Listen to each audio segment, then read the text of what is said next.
Speaking of that draft class, though, is what we're going to talk about now. Fortunately for the Jets, their picks, for the most part, are finalized, at least the beginning ones. They will have the second overall pick in the draft, the 16th overall pick in the draft, and the 33rd overall pick in the draft, with the first pick in the second round to begin the 2026 NFL Draft.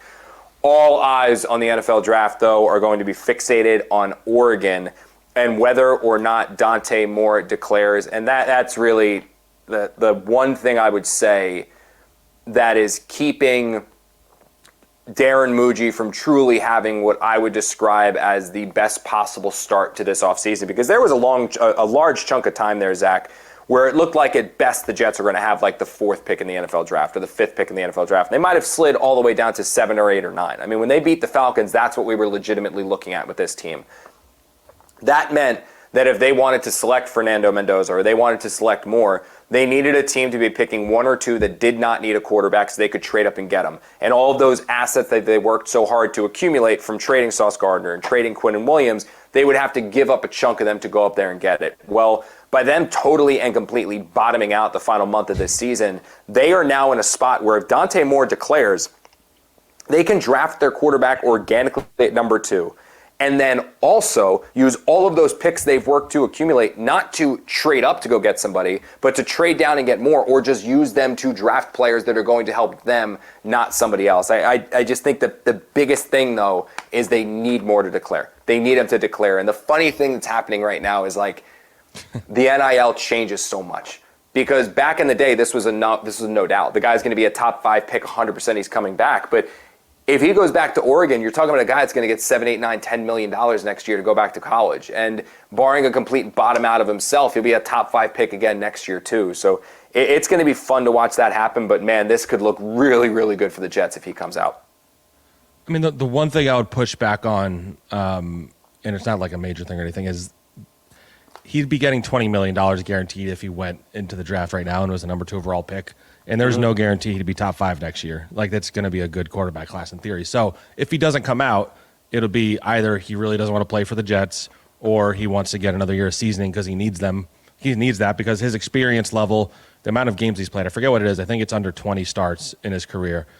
The history of quarterbacks with that few of starts is not very high. So, you know, if he's going back just to be a better quarterback, I get it. But I do think the whole conversation around the idea that, like, nobody in this draft wants to play for the Jets. Like, I think Todd McShay said that, and I saw Stephen A. went on a rant on First Take today, and I think there was somebody else who also, I think Louis Riddick also was like, yeah, somebody might not want. I don't think that's necessarily what happens here. Like, I think that the Raiders, if anything, like if you look at the Raiders, they've been pretty close to as dysfunctional as the Jets over the last 10 years. Like, the amount of one and done coaches they've had, they haven't been to the playoffs very often.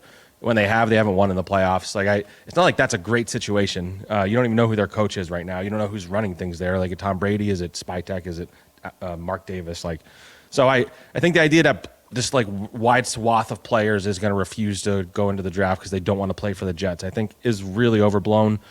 But I could also see, like, you know, if a guy's in the draft, he might in his head be like, I don't really want to play for the Jets. So. Like, I could see that, but I don't see anyone refusing to play for this team. I think that's ridiculous. And if Dante Moore doesn't come out, he's risking losing some money, frankly. Like, I think the most anyone has in NIL right now, I think, is like $6 million. I would guess Phil Knight for Oregon would give probably up to $10 million just to get Arch Dante had way Moore more than that. I thought Arch had like 10 or 11. I thought Arch Manning had like 10 or 11 million. I mean, he might have like sponsorships on the side or something, but the NIL itself, like the most quarterbacks have up to is like $6 million. But you can get sponsorships in the NFL. So I don't know. I think it would be, financially, it wouldn't be the smartest decision for him, but like football wise, it might be because he needs more seasoning. So but it is crazy to think that like all of the Jets' hopes right now are banking on a quarterback declaring. And then, you know, there's no guarantee that quarterback is also going to be great when he gets to the NFL either, by the way. So they're banking a lot on this kid. But like, this is what it is. When you're a bad team, when you bottom out, you need a rookie quarterback. You need him to pan out. They need him to be Jaden Daniels and hope that he's not Zach Wilson. So yes. Here's my thing, and I'm glad you brought up like the Todd McShay argument, because I saw this. I actually tweeted about it during the game. I was like, you're going to start hearing this. Like, you're going to hear people like, advising Dante Moore go back to school to avoid the Jets, advising Dante Moore don't go play for the Jets, that Dante Moore doesn't want to play. You're going to see it. You're going to hear it. It's already happening. Like, you've already seen it from McShay said it. You're just going to continue to hear it over and over and over again leading into the draft. It's not rooted in facts. I've covered enough of these Jets quarterback searches in the draft now that you kind of follow the same rhythm. I remember hearing this with Sam Darnold and hearing it with Trevor Lawrence, and I'm like, you'd rather go play for the Jaguars than the Jets? Like, until the Jaguars just got Liam Cohen, look at the crap storm they put Trevor Lawrence through. Like, the first 3 weeks of this season, we were talking about Trevor Lawrence, Urban Meyer, before Trevor Lawrence, like, the first 3 weeks of this season, we were talking about Trevor Lawrence not even being a good quarterback anymore. Now he's got the Jaguars as like a 13-win team or whatever the hell they finished. So, like, my thing with it is that when you actually look at the Jets, this is not like when it was they drafted Sam Darnold. It is not like when they drafted Zach Wilson, where they got their hopeful, perceived franchise quarterback who's a rookie, and now they needed to find everything else. They don't have everything. They're a 3-win football team for a reason. They still need probably 12 starters and several difference makers. But you're telling me you're going to disincentivize or advise Dante Moore not go to a situation where he's lining up behind an offensive line that is Olu Fashanu, Elijah Vera Tucker or John Simpson, Frank Myers, Joe Tittman, and Armand Membu. Then he's going to take that snap and hand it off to either Breece Hall or Braylon Allen or Isaiah Davis. And then he's going to drop back to pass and throw to either Garrett Wilson over there, Mason Taylor over the middle. You know this team's going to be aggressive in free agency to sign a receiver, so that free agent target is going to get $20 million over there, or potentially Carnell Tate, who they can draft with the Colts pick, or another first-round receiver. And then, oh, by the way, A.D. Mitchell and John Mechie are your wide receiver 4 and 5. Like, that seems like a pretty good situation for a rookie quarterback. And absolutely, there are concerns here with Aaron Glenn. Absolutely, there are concerns here with Tanner Engstrand. But that's not what Sam Darnold was throwing to. Sam Darnold was throwing to Deontay Burnett and Jermaine Kearse and Robbie Anderson.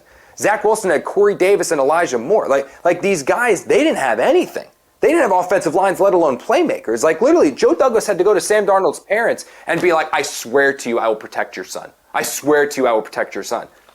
That's not the case now. Like, Tanner questioned, but I think it's a good spot for a rookie quarterback to be on. I genuinely do believe that, Zach. Yeah, like I said, I have a story coming out about this, so this is fresh on my mind. I thought of this earlier. I forgot to bring it up because you mentioned about how, like, they didn't have to trade up to go and get a quarterback, so they're going to be at number 2. If you remember, obviously, from that Sam Darnold draft, they had to trade up to get Sam Darnold, so they gave up a couple second-round picks that would have helped build the roster around him. And in doing that, I believe the only offensive player they picked in that draft was Chris Herndon, the tight end, and Trenton Cannon. Unicorn. And, you know, they went into that season, I think, like, Robbie Anderson was the number 1 receiver and Jermaine Kearse was the number 2. The O-line was pretty weak. I think Kelvin Beachum was the left tackle, and I'm blanking on the rest of that group. But not Greg Van Roten. He was with Zach Wilson. I'm blanking on who their offensive line was, but it wasn't a great offensive line. And I don't think this is a great offensive line, but I think it's much better than those. They're talking like they're bringing back Breece Hall, which I think they will ultimately on franchise tag or contract. He's a pretty solid running back. I believe it was Bilal Powell back then, and he was turning 30. And they signed Isaiah Crowell, so like it wasn't like the best supporting cast around him. I just think, like, on paper, this is the best supporting cast they've given a rookie quarterback. Now, this is also a supporting cast from a terrible offense from this year, and this is a group that really has to prove itself, and they have to go and get a second receiver, and Mason Taylor still has something to prove. And the offensive line needs to show they can improve from this season and take another leap forward and all that stuff. But I think this is a situation that is not bad for a quarterback. You know, the biggest question, if you want to have one, would be about the coaching staff, obviously. Correct. And is this the right coaching staff to put them in place? But, you know, let's say it's not. Let's say they draft a guy, it goes terribly with this coaching staff. Well, this coaching staff will be shuffled out, and if the quarterback they drafted is talented, it'll be an appealing job like it was for the Giants with Jackson Dart. So, I think that is definitely overblown if that's a conversation point right now. It is. And you know, and the reality is the Jets haven't had an offensive line where you even went into it thinking, okay, this is a solid offensive line. Like I don't know the last time you felt that. On paper, I think we felt that going into 23 or 23 and 24, but I guess 24 is when they had Tyron Smith. Like it looked that group, Tyron Smith, Morgan Moses, AVT. It looked good on paper. Joe Tittman. Fashanu off the bench. Fashanu, like it looked like on paper that was going to be great. Then it was kind of a disaster. Injuries. Tyron Smith had nothing left.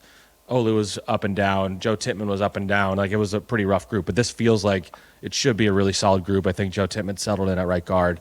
I really like Membo. I think Fashanu is just a solid left tackle. I don't think he's a star. So it's just like a solid group. But you can get by with a solid group. If you have the 15th best offensive line, like you're in pretty good shape. And I think they probably have that. So I would say. Yeah. We have spent so much time here talking about Dante Moore. I will say two things, and we're going to talk a little bit about Simpson here. I do believe there is a world where Dante Moore goes number 1 overall to the Raiders, and if you're a Jet fan that is still hoping and clinging and crossing your fingers that like maybe Fernando Mendoza can happen, having covered Brian Dable for a while, I do believe that Dante Moore fits what he wants more than maybe what Mendoza is because he's a bit more athletic, he can move around a lot more. If Brian Flores gets that head coaching job with the Raiders, like I think it was Florio commented about, if he gets that head coaching job and then Dable is his offensive coordinator, which was the pairing he mentioned, I could absolutely see a situation where Moore goes number 1 overall and then Fernando Mendoza falls to the Jets there at number 2. Unfortunately for the Jets, there is also that world where Oregon gets knocked out of the college football playoffs in the semifinals. They do not advance to the championship. Moore goes back. Fernando Mendoza goes number 1 overall, the Raiders, and the Jets are sitting there at number 2 having no idea what to do with the only other legitimate first-round quarterback being Ty Simpson, who did declare for the NFL draft from Alabama this morning. His stock is obviously going way, way, way down right now, Zach. I don't see any world where Simpson is the number 2 overall pick in the draft. I think the Jets would absolutely take the best player available there at number 2. My question to you is there a possibility that he could be the pick at 16, or did what you've seen specifically from that game that he played where he got benched actually in the college football playoffs, did you see from that game like he's a second-round pick, a third-round pick, you're not even thinking about him there even with the second first-round pick the Jets have? No, I'd think about him with the second first. My biggest concern, and it's even worse than with Dante Moore because Dante Moore's played more than Ty Simpson. He has 15 career college starts, and Dane Brugler, great Dane Brugler tweeted this. QBs with 15 or fewer college starts who went first round over the last decade. Anthony Richardson, Mitchell Trubisky, Dwayne Haskins. Those are the only three to get drafted in the first round with 15 or fewer starts in their college career. So there's just not a history of guys with that level of experience working out. Now, all 3 of them were thrown in as starters immediately. If the Jets are drafting Ty Simpson, he cannot be your starter in week 1. Ideally, he's not even really your starter in year 1. Or if he is, it's like later in the season. Like, you need to have a good veteran, whether it's a Malik Willis and you take a flyer on him, or you, take a swing on somebody bigger name or something like that, or Marcus Mariota, like just an okay guy who can just hold down the fort, like good enough that where you're not going to be calling for the rookie too early. Like that's the only way I'm okay with Ty Simpson, because I think he did show some flashes throughout his season where he was really impressive and he clearly has the tools. But when it got hard and the defense got really good, I don't know that he really handled himself very well. So I don't love the idea of him starting as a rookie, or at least right away. But yeah, if you're drafting Ty Simpson, you have to have a plan and you have to go into that draft with a quarterback in place. So if Dante Moore doesn't declare, the Jets need to invest in a quarterback, and then you can draft him with your second first, and maybe you take Arvell Reese at number 2.